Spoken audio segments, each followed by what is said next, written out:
Hello students, आज के lecture में हम जानेंगे कि कैसे परमाणुओं में कक्षकों के अंदर हम इलेक्ट्रॉन्स को भरते हैं। अर्थात यहाँ पे कुछ नियम होते हैं जिसे हम, जैसा कि आप जानते हैं, ऑफ्बो प्रिंसिपल, हुन्स रूल और पॉली प्रिंसिपल। तो इन सभी नियमों का उपयोग करके हम कक्षकों के अंदर इलेक्ट्रॉन को भरते हैं। अब आइए स्टार्ट करते हैं आज का लेक्चर। तो बच्चों, ऑफ्बो नियम क्या है, फिर उसके बाद हम बात करेंगे पॉली अपवर्जन सिद्धांत का, फिर हुंड का अधिकतम बहुलकता का नियम। ये तीनों रूल्स बहुत जरूरी हैं क्योंकि इन्हीं तीनों नियमों को उपयोग करके हम इलेक्ट्रॉन को s ऑर्बिटल, p ऑर्बिटल और d ऑर्बिटल यानी s कक्षक, p कक्षक और d कक्षक में भरते हैं। तो आइए स्टार्ट करते हैं अपना पहला रूल, ऑफ्बो नियम। तो ऑफ्बो नियम क्या बोलता है, यहाँ पर देखिए लिखा हुआ है कि इस शब्द का अर्थ होता है निर्माण होना। निर्माण होना अर्थात कक्षकों का निर्माण होना, होने का अर्थ है कक्षकों में इलेक्ट्रॉन का भरा जाना। अब यहाँ पर हमारे पास बहुत सारे कक्षक है, 1s, 2s, 2p, 3d, 3s। तो हम कैसे जानेंगे कि किस कक्षक में इलेक्ट्रॉन पहले जाएगा? तो ये नियम यही बताता है, इलेक्ट्रॉन पहले उसमें जाएगा जिसकी एनर्जी अर्थात ऊर्जा कम होगी। तो देखिए यहाँ पे लिखा है कि इस नियम के अनुसार परमाणुओं की तटस्थ अवस्था में कक्षकों को उनकी ऊर्जा के बढ़ते क्रम में भरा जाता है। तो कैसे समझेंगे, आइए देखते हैं। तो बच्चों देखिए, यहाँ पर ऊर्जा की बात करें 1s और 2s, जैसा कि हम जानते हैं n+l रूल का उपयोग करके 1 + 0, 2 + 0 अर्थात 1 और 2। यहाँ पर हमें यह समझ में आता है कि 2s की ऊर्जा ज्यादा होगी। यहाँ पर हम जानते हैं कि 2s की ऊर्जा ज्यादा होगी, अर्थात इलेक्ट्रॉन सबसे पहले किस ऑर्बिटल में जाएगा? इलेक्ट्रॉन सबसे पहले 1s कक्षक में जाएगा, उसके बाद 2s कक्षक में जाएगा। मतलब यहाँ पे 1s की एनर्जी अर्थात ऊर्जा कम है, यही कारण है कि 1s कक्षक में इलेक्ट्रॉन पहले जाएगा। तो आइए देखते हैं। इसके बाद यहाँ पर n+l नियम के आधार पर हम बढ़ते ऊर्जा के साथ कक्षकों की व्यवस्था करते हैं। इलेक्ट्रॉन पहले सबसे कम ऊर्जा वाले उपलब्ध कक्ष में जाते हैं और उसको भरने के बाद हम उच्च ऊर्जा वाले कक्षकों को भरते हैं। मतलब सबसे पहले इलेक्ट्रॉन 1s में जाएगा, उसके बाद 2s में, फिर 2p में, फिर 3s में, 3p में, फिर उसके बाद 4s, 3d, 3p। तो यहाँ पर हमें n+l रूल का उपयोग करके हम कक्षकों में इलेक्ट्रॉन भरते हैं। बच्चों इसे देखिए, यहाँ पर हम समझ सकेंगे इसका उपयोग करके हम कक्षकों में इलेक्ट्रॉन्स भरेंगे। आइए देखते हैं। तो बच्चों यहाँ पे देखिए हम कैसे इन सभी का उपयोग करके कक्षकों में इलेक्ट्रॉन को भरेंगे। तो सबसे पहले देखिए, अगर n की संख्या 3 है तो यहाँ पर उपकोष 3s, 3p और 3d होगा। अगर n की संख्या 4 है तो यहाँ पे हमारा l की संख्या 0, 1, 2, 3 अर्थात 4s, 4p, 4d और 4f।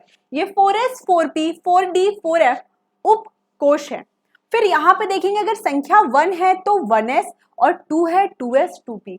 तो यहाँ पर हमें ये चीज समझ में आ गई कि हमें कैसे उपकोष निकालने हैं। उसके बाद बच्चों यहाँ पे देखिए 1s के नीचे हम लिखेंगे 2s और 2p, फिर उसके बाद लिखेंगे 3s, 3p, 3d, इसके बाद 4s, 4p, 4d और 4f। तो बच्चों हम ऐसे इन सभी उपकोष को लिखेंगे। इसके बाद हम यहाँ पर तीर का निशान नीचे की ओर देंगे, तीर का निशान नीचे की ओर देंगे। इसका अर्थ क्या है कि सबसे पहले इलेक्ट्रॉन 1s में जाएगा, फिर 2s में, फिर यहाँ पर और भी होंगे कोष जिसको हमने लिखा नहीं है। तो यहाँ पर हमें क्या समझना है कि सबसे पहले इलेक्ट्रॉन 1s में जाएगा, फिर 2s में जाएगा, उसके बाद 2p में जाएगा। देखिए बच्चों यहाँ पे 1s 2s, उसके बाद 2p, फिर 3s। देखिए तीर का निशान नीचे की ओर है, 2p 3s, तो यहाँ पर 2p होगा, फिर 3s आएगा, उसके बाद यहाँ पर 3p, फिर यहाँ पे 3p के बाद 4s, फिर आपका 3d आएगा। यहाँ पे 4s, फिर 3d, 4p, 4d, इस तरह हम ऊर्जा के क्रम को समझ सकते हैं और हमें पता चल जाएगा। अब आपको हर बार N+L रूल का, नियम का उपयोग करने की जरूरत नहीं पड़ेगी। हम इसका उपयोग करके हम समझ सकते हैं कि सबसे पहले इलेक्ट्रॉन 1s कक्षक में, फिर 2s कक्षक में, फिर 2p कक्षक में जाएगा। अब बच्चों आगे देखते हैं। तो यहाँ पे आप देख सकते हैं कि कैसे यहाँ पे तीर के निशान का उपयोग किया गया है। तो यहाँ पे हम देख सकते हैं कि पहले इलेक्ट्रॉन 1s, फिर 2s, फिर उसी प्रकार 2p, 3s, फिर आप देख सकते हैं यहाँ पर भी बिल्कुल उसी तरह से मैंने लिखा है। तो इस तरह हम इलेक्ट्रॉन को सभी N+L रूल के आधार पर, नियम के आधार पर उनके कक्षकों में इलेक्ट्रॉन भरेंगे। बच्चों अब यहाँ पे देखिए, अब हम जानते हैं कि 2s और यहाँ पे आपको दो एग्जाम्पल दिए गए हैं। अब देखिए 2s में एक इलेक्ट्रॉन है और 2p में भी इलेक्ट्रॉन है। तो यहाँ पर हमें सबसे पहले समझना होगा कि कौन सा एग्जाम्पल सही है। तो आइए समझते हैं। तो बच्चों यहाँ पे देखिए कि पहले 2s दिया गया है, फिर 2p दिया गया है। तो हम जानते हैं कि एक कक्षक में 2 इलेक्ट्रॉन भरे जाते हैं। तो यहाँ पर हम सबसे पहले इलेक्ट्रॉन 2s में आएगा, उसके बाद दूसरा इलेक्ट्रॉन भी 2s में आएगा। जब यह कक्षक पूरी रूप से भर जाएगा, संपूर्ण रूप से भर जाएगा, उसके बाद ही इलेक्ट्रॉन 2p में जाएगा। अब देखिए यहाँ पर हम एक प्रश्न लेते हैं। यहाँ पर अगर हमारे पास, हम स्टार्टिंग करते हैं 1s से, 1s, फिर 2s में एक कक्षक, फिर आता है 2p। तो बच्चों देखिए सबसे पहले इलेक्ट्रॉन 1s में, पहला इलेक्ट्रॉन, फिर दूसरा इलेक्ट्रॉन भी 1s में, क्योंकि एक कक्षक में 2 इलेक्ट्रॉन रहते हैं। उसके बाद 1s जब पूरी रूप से भर जाएगा, संपूर्ण रूप से भर जाएगा, फिर इलेक्ट्रॉन 2s में जाएगा। उसके बाद फिर दूसरा इलेक्ट्रॉन भी 2s में जाएगा। एक कक्षक में 2 इलेक्ट्रॉन, p के पास 3 कक्षक होते हैं। हम जानते हैं कि p के पास 3 कक्षक होते हैं। तो यहाँ पर उसके बाद इलेक्ट्रॉन आएगा। तो अभी तक हमने ये सीखा कि जब तक संपूर्ण रूप से कक्षक भर ना जाए तब तक इलेक्ट्रॉन उसी कक्षक में भरे जाते हैं और एक कक्षक में 2 इलेक्ट्रॉन आते हैं। तो यहाँ पर 1s में पहले 2 इलेक्ट्रॉन जाएंगे, फिर 2s में। तो ये तो ऑफबो प्रिंसिपल की बात हुई। ऑफबो नियम यही बताता है कि सबसे पहले कक्षकों को उनकी ऊर्जा के आधार पर भरा जाता है। तो यहाँ पर अगर हम देखें तो हमारा जो पहला एग्जाम्पल है वह गलत है। तो बच्चों यहाँ पे दूसरा एग्जाम्पल सही है और पहला गलत है। इसके बाद देखिए यहाँ पर पहले 1s में इलेक्ट्रॉन है जो सही है, फिर यहाँ पे 1s2 और 2s2, मतलब 1s के कक्षक में भी इलेक्ट्रॉन है और 2s के कक्षक में भी इलेक्ट्रॉन है। यहाँ पर आप देखिए कि पहले लास्ट 4th ऑप्शन में देखिए, 4th ऑप्शन में यहाँ पर क्या किया गया है कि 2s में 2 इलेक्ट्रॉन होने चाहिए, लेकिन यहाँ पर सिर्फ एक ही इलेक्ट्रॉन है। इसका कारण है कि अभी इसमें और एक इलेक्ट्रॉन जाएगा। तो यहाँ पर हमारा जो 4th ऑप्शन है वह रॉन्ग है, क्योंकि पहले 2s में इलेक्ट्रॉन भरे जाएंगे क्योंकि उसकी ऊर्जा कम होती है 2p से, और एक कक्षक में 2 इलेक्ट्रॉन जाते हैं। अब बात करते हैं पाउली अपवर्जन सिद्धांत की। पाउली अपवर्जन सिद्धांत हमें क्या बताता है? यह सिद्धांत हमें बताता है कि किसी भी कक्षक में 2 इलेक्ट्रॉन की क्वांटम संख्या समान नहीं हो सकती। तो आइए इसे और अच्छे से समझते हैं। यहां हम देखते हैं इस सिद्धांत के अनुसार किसी भी परमाणु में उपस्थित दो इलेक्ट्रॉनों के चारों क्वांटम संख्याएं समान नहीं हो सकती। केवल दो इलेक्ट्रॉन एक कक्षक में रहते हैं। इन इलेक्ट्रॉन के प्रचक्रण विपरीत होने चाहिए, यानी स्पिन क्वांटम नंबर विपरीत होना चाहिए। कैसे समझेंगे, आइए देखते हैं। तो बच्चों यहां पर देखिए कि क्वांटम संख्या यहां पर कोश n इक्वल टू 1 और n इक्वल टू 2 है। यहां पर अगर हम 1s की बात करें, तो इसके पास दो इलेक्ट्रॉन है, तो आइए इनका क्वांटम संख्या देखते हैं। तो यहां पर देखिए, अगर हम यहां पे n की वैल्यू 1 होगी, अब यहां पर हमारे पास दो इलेक्ट्रॉन है, तो आइए इसे और अच्छे से समझते हैं कि यहां पर आप देख सकते हैं दो इलेक्ट्रॉन है। यहां पर अगर मैंने इस इलेक्ट्रॉन के लिए क्वांटम संख्या, मुख्य क्वांटम संख्या 1 और इस इलेक्ट्रॉन के लिए भी 1 होगी, L की संख्या 0 और इसके लिए भी ये संख्या 0 होगी। क्योंकि ये S कक्षक है तो यहां पर Ml की मान 0 और यहां भी Ml 0 होगा। अब देखिए ये तीनों क्वांटम संख्या समान है, लेकिन अगर हम स्पिन क्वांटम नंबर की बात करें, तो हम यहां देख सकते हैं कि एक इलेक्ट्रॉन अप स्पिन है और दूसरा डाउन स्पिन। मतलब एक इलेक्ट्रॉन अगर दाईं तरफ जाएगा तो दूसरा इलेक्ट्रॉन बाईं तरफ जाएगा। इस आधार पर हम इसे समझ सकते हैं। तो पहले के लिए हम +½ और दूसरे के लिए हम -½ लिखते हैं। तो देखिए बच्चों यहां पर ये चारों क्वांटम संख्या इन दोनों इलेक्ट्रॉन के लिए जो सेम कक्षक में उपस्थित है अलग है। अर्थात यहां पर हम समझ सकते हैं कि 1s में जो भी इलेक्ट्रॉन या 2s में जो भी इलेक्ट्रॉन रहेगा, यहां पर यह गलत हो जाएगा। इसका अर्थ यह है, आप कैसे समझ सकते हैं कि किसी भी दो इलेक्ट्रॉन के घर का पता सेम नहीं हो सकता, एक समान नहीं हो सकता। इलेक्ट्रॉन यहां पर हर इलेक्ट्रॉन के का जो क्वांटम संख्या है वह अलग होगा। यहां पर देखिए अगर ये गलत है तो ये भी गलत होगा बच्चों, ये भी गलत होगा। तो यहां पे करेक्ट क्या है, यहां पर करेक्ट ये है, हर इलेक्ट्रॉन का एक खुद का एड्रेस यानी पता होता है, उसकी खुद की आइडेंटिटी होती है। उसके सभी क्वांटम संख्या अलग हो ना हो, पर उसका एक क्वांटम संख्या जरूर अलग होगा, जिसका उपयोग करके हम उस इलेक्ट्रॉन को वहां पे डिफरेंशिएट कर पाएंगे। तो आइए इसे और अच्छे से समझते हैं।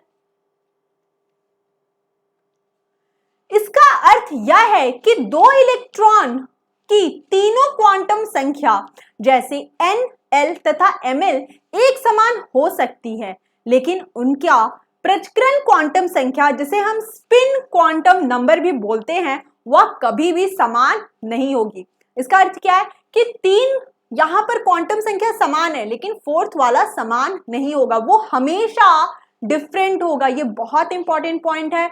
मतलब आप किसी इलेक्ट्रॉन के घर का एड्रेस पता करने गए हैं, तो क्या दो इलेक्ट्रॉन का एड्रेस सेम होगा? कभी नहीं। यहां पे जरूर एक क्वांटम संख्या अलग होगी। मुख्य क्वांटम संख्या n वाले कोश में इलेक्ट्रॉनों की संख्या 2n² के बराबर होती है। जैसा कि हम इसे लास्ट लेक्चर में भी हमने देखा था, और इसे एक बार और देखते हैं बच्चों।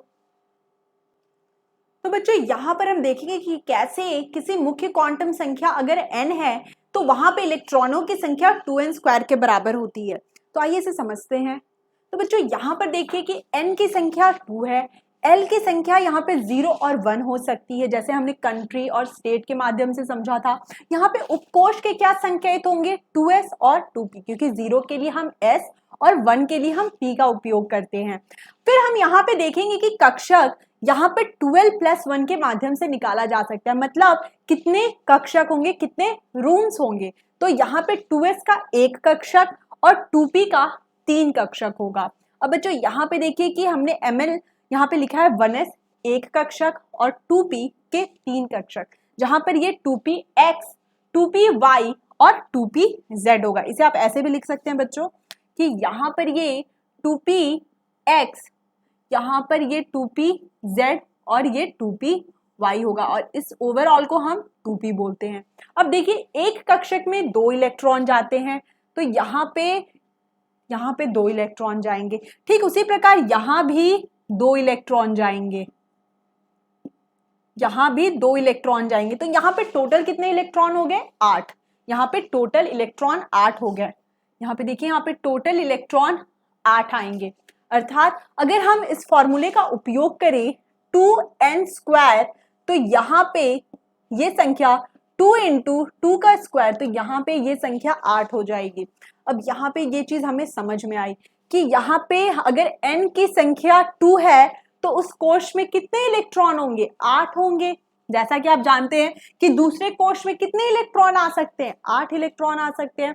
ये बात हमें समझ में आ गई कि n अगर 2 है तो यहाँ पर जो मैक्सिमम इलेक्ट्रॉन है उनकी संख्या 8 होगी, उसकी संख्या 8 होगी। उसके बाद हमें ये भी समझ में आना है कि यहाँ पे प्लस हाफ स्पिन कितना होगा? यहाँ पे 4 इलेक्ट्रॉन होंगे प्लस हाफ स्पिन के और माइनस हाफ स्पिन के 4 इलेक्ट्रॉन होंगे। जैसे कि आप देख सकते हैं एक प्लस हाफ, यहाँ पर देखिए बच्चों एक प्लस हाफ, ये प्लस हाफ और ये प्लस हाफ होगा। मतलब 4 यहाँ पे प्लस हाफ स्पिन के इलेक्ट्रॉन होंगे और 4 माइनस हाफ स्पिन के इलेक्ट्रॉन होंगे।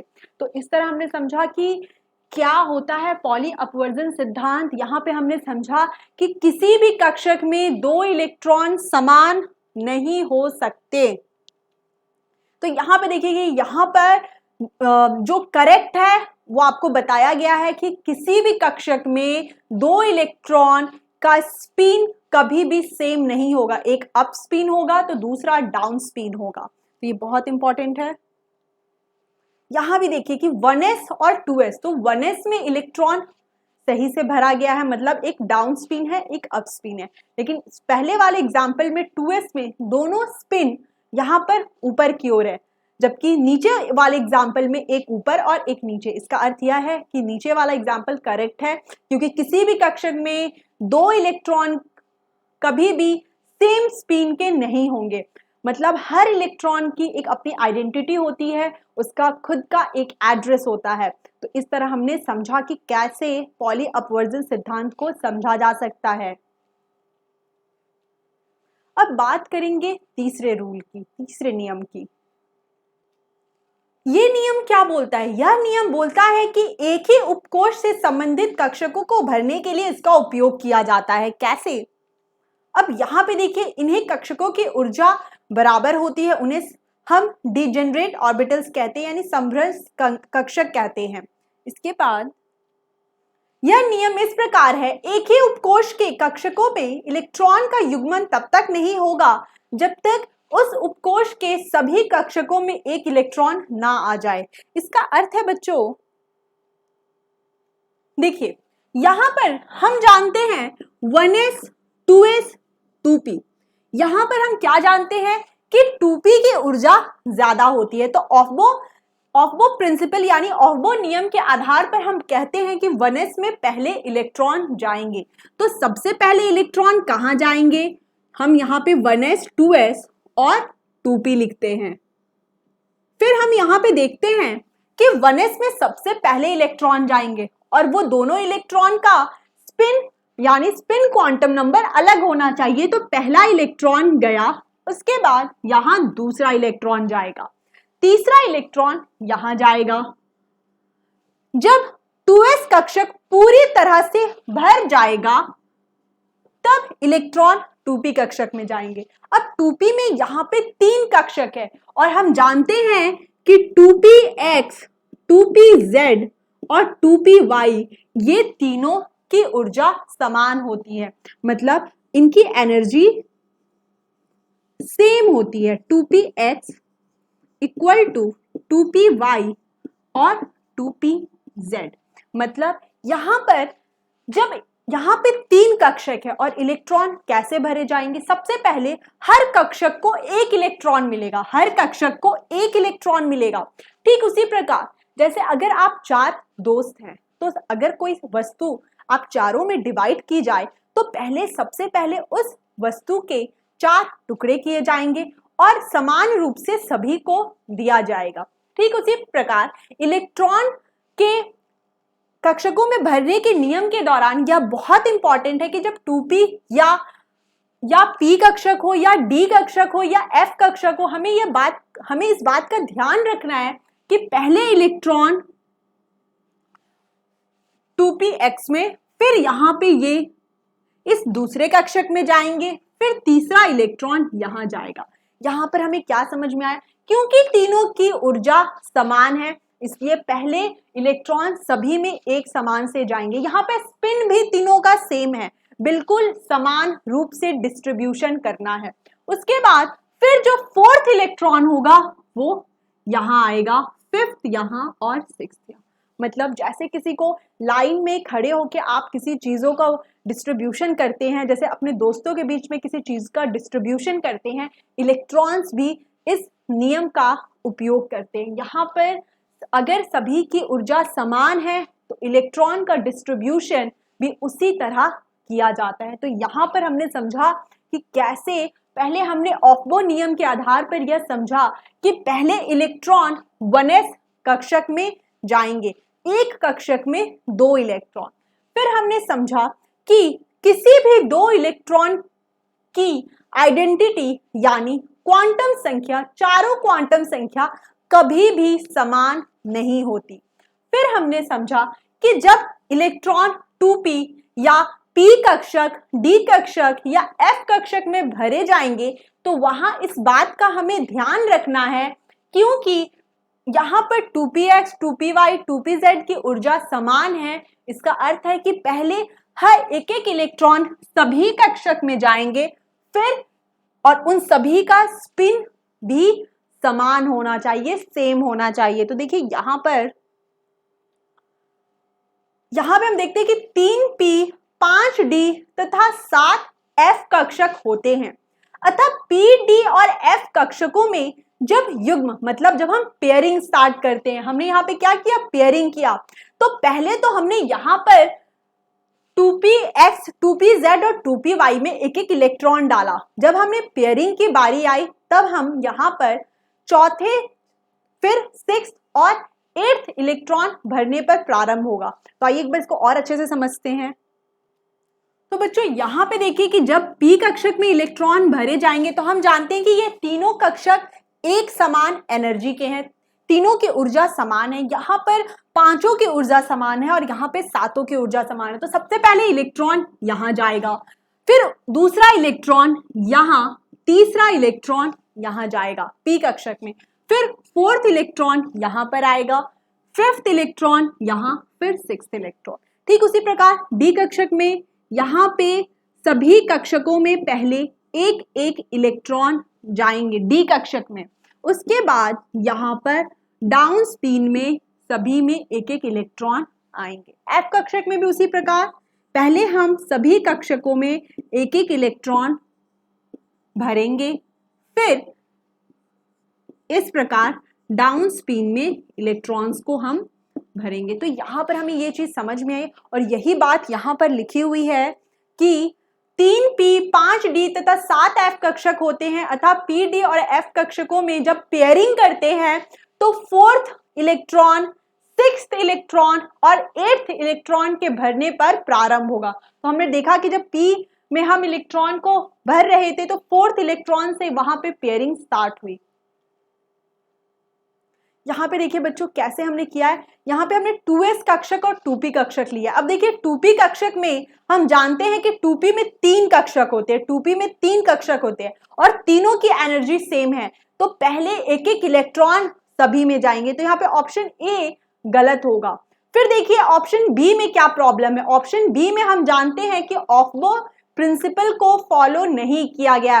पहले 2s कक्षक में 2 इलेक्ट्रॉन होने चाहिए और यहाँ पे 2s में 1 इलेक्ट्रॉन है। तो देखिए ऑप्शन बी को देखिए, 2s में 2 इलेक्ट्रॉन होने चाहिए, मतलब यहाँ पे ऑफबो प्रिंसिपल, ऑफबो सिद्धांत को फॉलो नहीं किया गया है। फिर हम देखते हैं ऑप्शन सी। तो यहाँ ऑप्शन सी में आप देखिए कि 2s में 2 इलेक्ट्रॉन है और दोनों का स्पिन यानी प्रचलन क्वांटम संख्या भी अलग है। उसके बाद 2p में इलेक्ट्रॉन है। फिर यहाँ पर ऑप्शन डी भी हमारा करेक्ट होगा। तो यहाँ पे ऑप्शन ए और ऑप्शन बी हमारा, यहाँ पे बच्चों ऑप्शन ए और ऑप्शन बी गलत है। बच्चों यहाँ पे देखिए कि कैसे इलेक्ट्रॉन को भरा जाता है। यहाँ पर ये चीजों को हम और अच्छे से नेक्स्ट लेक्चर में सीखेंगे, लेकिन देखिए जब इलेक्ट्रॉन यहाँ पे 1s 2s और 2p कक्षकों में भरा जाता है तो किस तरह इलेक्ट्रॉन को कक्षकों में भरा जाता है। सबसे पहले 1s में देखिए सभी में 2 इलेक्ट्रॉन है, फिर 2s में, उसके बाद 2p में इलेक्ट्रॉन भरे गए हैं। तो 2p में यहाँ पे 1s और 2s में जब इलेक्ट्रॉन भरे गए तब ऑफ्बो प्रिंसिपल, ऑफ्बो सिद्धांत का ध्यान रखा गया। यहाँ पे हुन्स रूल और पॉली अपवर्जन सिद्धांत का ध्यान रखना बहुत जरूरी है। बच्चों यहाँ पे लिखा गया कि स्टेबिलिटी आधे भरे और पूरे भरे जो कक्षक होते हैं, जो डिजेनरेट ऑर्बिटल्स होते हैं, उनमें स्थायित्व ज्यादा होता है। इसका अर्थ यह है, देखिए यहाँ पर अगर हम बात करें नाइट्रोजन में, तो नाइट्रोजन में देखिए कि p कक्षक में, सभी p कक्षक में एक एक इलेक्ट्रॉन है, तो इनकी स्टेबिलिटी ज्यादा होती है। ठीक उसी प्रकार अगर p कक्षक संपूर्ण रूप से भरे हुए हैं, पूरी फुल ऑर्बिटल है, तो वहां भी इलेक्ट्रॉन्स बहुत, वहां भी जो स्टेबिलिटी होती है कक्षकों की वो ज्यादा होती है। तो इसे ही हमने यहाँ पर लिखा है। देखिए यहाँ पर अगर ये हाफ फिल्ड है यानी अगर आधा भरा हुआ है तो स्टेबल है, फुल फिल्ड है तो स्टेबल है। अगर यहाँ पे 4th इलेक्ट्रॉन आ जाए तो यहाँ पे इलेक्ट्रॉनिक रिपल्शन स्टार्ट हो जाएगा, जिस कारण थोड़ा अनस्टेबल होगा। लेकिन अगर यहाँ पे 3 इलेक्ट्रॉन है या 6 इलेक्ट्रॉन है, फुल फिल्ड है या हाफ फिल्ड है, तो यहाँ पर स्टेबिलिटी ज्यादा होती है। आपको ये लेक्चर कैसा लगा हमें जरूर बताइए। और बच्चों इन सभी जो भी आज पढ़ा है आपने उसके नोट्स बनाइए। कोई भी डाउट हो कमेंट सेक्शन में आप लिखिए, हम उसका आंसर करेंगे, उसका जवाब देंगे और बहुत अच्छे से पढ़िए। धन्यवाद।